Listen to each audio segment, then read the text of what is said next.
উনি ঘোষণা দিয়েছেন কোনো অনুষ্ঠান নয়, কেক কেটে আনন্দ ফুর্তি নয়, মানুষের পাশে আপনারা দাঁড়ান।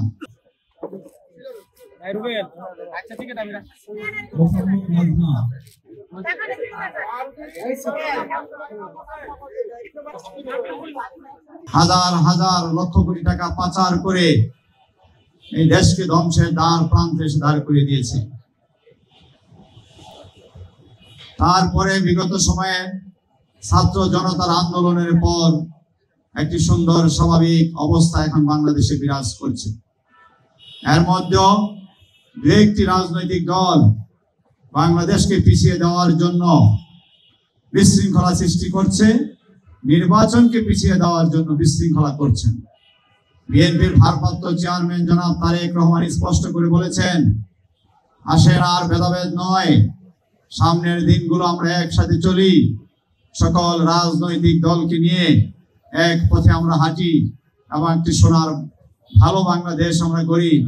এবং মানুষ যেটা আশা করে, মানুষ যে তাকিয়ে রয়েছে বিএনপির দিকে, বিভিন্ন রাজনৈতিক দল কি করবে, সামনের করণীয় কি, ওদের স্বপ্ন পূরণে পাশে থাকতে পেরে আমরা গর্বিত। এদেশের কোটি কোটি মানুষ সেই দিকে তাকিয়ে আছে এবং সেই মূল দায়িত্বে রয়েছেন বাংলাদেশ জাতীয়তাবাদী দল বিএনপি এবং জনাব তারেক রহমান। আমরা সেই তারেক রহমানের জন্য আপনারা দোয়া করবেন।